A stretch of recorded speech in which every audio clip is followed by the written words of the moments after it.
I am Rachel. I believe that I was chosen since childhood, for I used to see vision and revelation when I was still a child. At the age of 6 in school I could not understand the lesson of our teacher. However, whenever I slept in the night, I attended the same lesson again in the spirit. This time around I was able to understand the explanation of the Lord. Back in school I had colleague and friend that were for the most part boys instead of girl. We were giving our school bag to one another to be kept at home to be brought the following day. One day a colleague gave me her bag that I was supposed to keep for him at home and bring back the following day, but strangely when I was sleeping in the night, I saw in a dream my friend asking me to give him back her school bag. I said to him, "It is night and people are sleeping, wait for the day when I come to school. You gave me your bag in the day, I will give you back your bag in the day." My friend was categorical and told me, "I want my bag now." I said, "You are not getting your bag in the night." He was aggravated and angry. Suddenly, I saw my friend turning to a dragon, and began to chase me. When running away from him, at a certain point I confronted him and I said, "In the name of Jesus Christ." As soon as I used the name of Jesus Christ, I saw a ball of fire coming out of my mouth and hitting my friend that had become a dragon, and he fell to the ground. I kept running away when I saw this dragon that was my friend coming after me again, and for the second time I confronted him in the name of Jesus Christ. As a result, ball of fire came out of my mouth and burned him. I saw fire burning this dragon that was my friend. In the morning I told my grandfather this dream. He took blessed water and poured it on me, telling me, "If your friend is a witch, he is not coming to get his notebook." And it happened precisely the way my grandfather said. As a result of this revelation, my friend never talked to me again for the all year. In truth, his identity was uncovered. I live my life in Angola, where I got married in the Catholic Church, until I joined an evangelical church, the City of Peace. Then I came to Europe, where I began to serve the Lord. A prophet told me, "You are a servant of God, and in the coming years the Lord will use you strongly. You see a lot of revelation but you don't like saying them." In 2016, when I encounter men of God in a convention, they told me that I had a call. They pray to activate the gift and capacity of God in me. As they pray, the Lord told them not to touch my head. As they continued to pray, my tongue became numb and light, and I began to speak strange language. Every time I wanted to pray I was speaking unknown language. I was washing in the bathroom when I fell because of the power of God over me, and I was speaking in tongue. My husband brought me out of the bathroom. I could not control my mouth for I spoke incessantly. Whenever I went to drop the children to school I was speaking in tongue in the street and I could not stop. My children called my friend on the phone and told them Mum is speaking strange language and cannot stop. She rushed and joined us for she knew I was speaking in tongue. This became repetitive. I was dropping the children to school when I was filled with the Spirit again. I could not move. My friend and husband joined us and took me home. One day after dropping the children I saw 3 men in white. There was great light. They told me, "We were looking for you." I asked them, "Who sent you?" They told me, "The one who sent us is in heaven." Immediately they held me and we began to rise in a tremendous speed like a rocket. When we arrived in space I saw the heaven opening. Quickly I saw that these men were not with me. I saw they were already preceding me in the sky and they called me to join them. When they were calling me, my instinct was to look down to the land, and when I tried to look down to the earth, I saw like a huge and dark pit. I asked these men, "What is this dark pit?" They told me, "You come from there. Your world is inside this black pit. The earth is there in this dark pit." When I saw that our world was inside a dark pit, I was scared and I cried. I saw a little light shining in this pit. These men told me, "This is the light that enabled you to live in the land." I was in pain to see that our world is inside a black hole. These men led me to the 3rd heaven, where I saw crystal river and trees alongside the river. I remember when I was returning to my body I saw that I was 2. I said, "Lord, how have I become 2? The Lord told me, "Rachel, when I look at you my children I see the condition of your spirit and your body." But when I look at my body I saw that the earring that I was wearing were bizarre, the wig on my body was dirty and sharp, and my clothes was not pure. The Lord want us to remain natural. The Lord dressed me with white robe and shoes.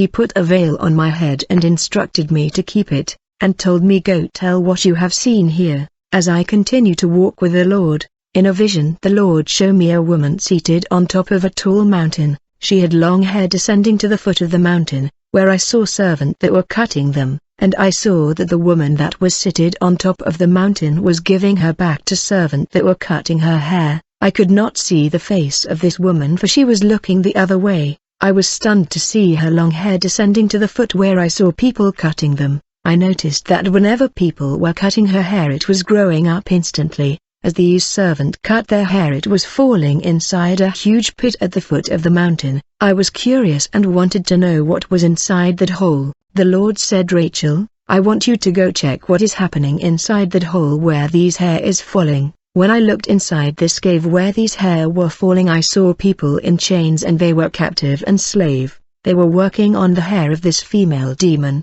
Captives and slave of the marine kingdom were working on the hair of the queen of the sea. These hair of sea goddess were to be sold in the surface world as wig. The Lord told me, "Rachel, you will never wear these wig, and tell my servant to never wear wigs." I saw these captives working and placing mark and symbols on these hair. That was supposed to be out in circulation all over the world. People in my neighborhood know that I was putting wig, and a lot of them, in order to feel that I am the woman, and despite the vision, I was tempted to put wig again. Then I saw another woman on the top of the mountain. She had long nails, and people were cutting her nail which kept growing up. The Lord said, "Rachel, you are not putting these nails, for I don't want my servant to put them. I am jealous for you and all my servant. You will do only what I want you to do." Back then I was also putting artificial nail. Despite the Lord's instruction I could not abandon. I said in my heart, I will only put short nails because the Lord does not like long ones. When I disobey the Lord putting these artificial nails, I suffered terribly. When I wanted to remove these nails I lost my natural nails. I suffer a lot of pain. It was unbearable. Disobedience lead to pain. In a vision, the Lord took me in a bush and told me, "Rachel, your time has come. Now your mission has begun in churches." When I was moving in this vision with the Lord, I saw that the Lord was changing shape. The Lord was a great light, and he was also taking the shape of an eagle. I could not watch him because of the light. He told me, "You're going to inform my people that I am crying for my church is destroyed. You will know the mission I am sending you to do." Then the Lord pulled out the image of a church and told me, "You are entering in this church, and you will observe everything. You will see something that is important for me." As soon as I got in that church, I noticed that their lampstand was shining. When I went out I said, "Lord, their lamp is shining." The Lord said, "Now get back inside and see." When I got back inside this local church I saw that there was a strong wind that was hitting this church and one of the walls was fallen. To my surprise their lamps continued to shine despite this violent wind. When I joined the Lord he told me, "Despite the wind and the pressure you will tell my church to maintain their light on. In no occasion they should let their lamp go off. I must find their lamp shining when I come to visit them." The Lord said, "Many lamps are turned off in many churches, giving place to darkness. Tell them to light up their lamp through intense prayer, worship and faith." Then we went out and we got in another church. As soon as we enter, the Lord screamed in pain and said,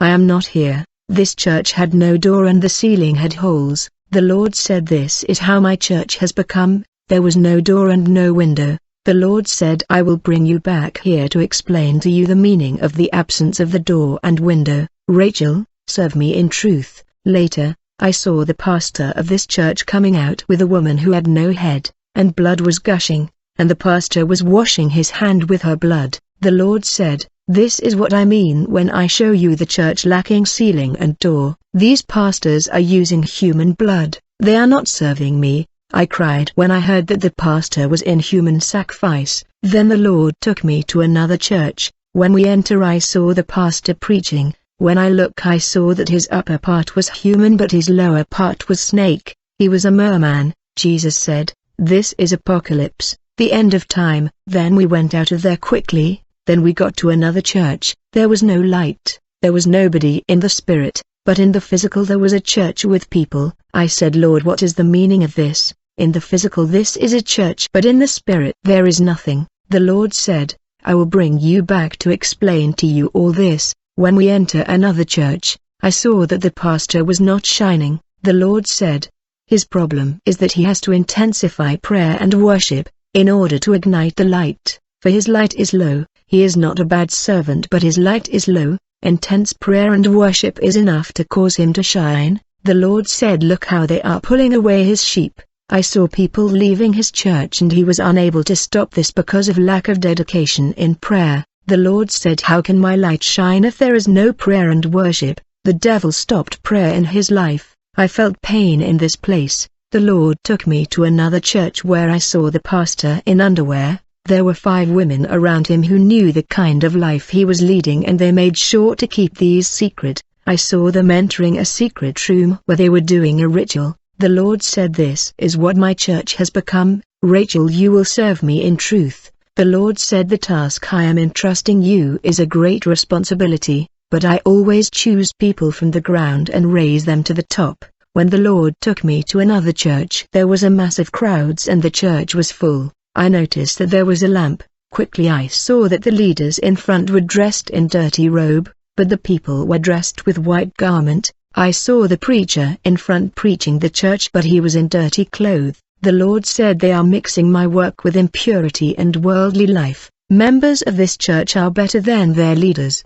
When you will be serving me, Rachel, serve me in truth and purity. Many members are better than their leaders who are far from me. I saw members of this church on long way as if they were traveling. I asked the Lord, where are they going? The Lord said, I will show you the destination of their journey. These crowds were carrying load on their head and were moving. The Lord said, we must go before them in order to find out where they are going. When we had reached the end of this road where these people were heading, I saw a gate that was guarded by soldiers, that were dressed like ancient Roman warrior, and they were holding swords. The Lord said, this is their destination. Observe carefully when the door will be opened. I said, what is it inside? You will see by yourself, say the Lord. When the members of this church had reached the gate, I saw these guards opening the gate, and I saw huge flames of fire, and I cried. The Lord said, a leader must always be in front of the people he is leading, not behind the people he is leading. He is the one who is the eyes, and can see the road where he is leading the people, for the crowds does not have eyes. He is the one leading them to heaven. I saw this crowds entering the place of tremendous fire. It was incredible. The Lord said, there is no way back, it's too late. When everybody has fallen in the pit of fire, the pastor who was the last one instead of the first wanted to run, but demons held him and he could not escape. He looked towards the fire. He said, is this the reward of the sacrifices that I had endured? There was regret and disappointment in his face. The Lord said, when you are a leader leading the sheep, you must be vigilant and prudent. When the leader is lost, all the sheepfold will be lost. Brother, we must pray for men of God, for they are human like us. They preach us the word, therefore we must pray for them. The Lord said, I am on the way and I am coming back. The Lord showed me a man of God. He asked me, do you know him? I gave him to lead my church, but he did not do things my way, and he is here in the place of torment awaiting the judgment. When I heard this, I cried. The Lord said, Rachel, when you will serve me, do it in truth. Brother, we got to learn to confess all the time because of our imperfection. Then the Lord showed me another leader that was in the abode of the dead. The Lord said, he is alive on the earth, but because of his conduct he is already here in the abode of the dead.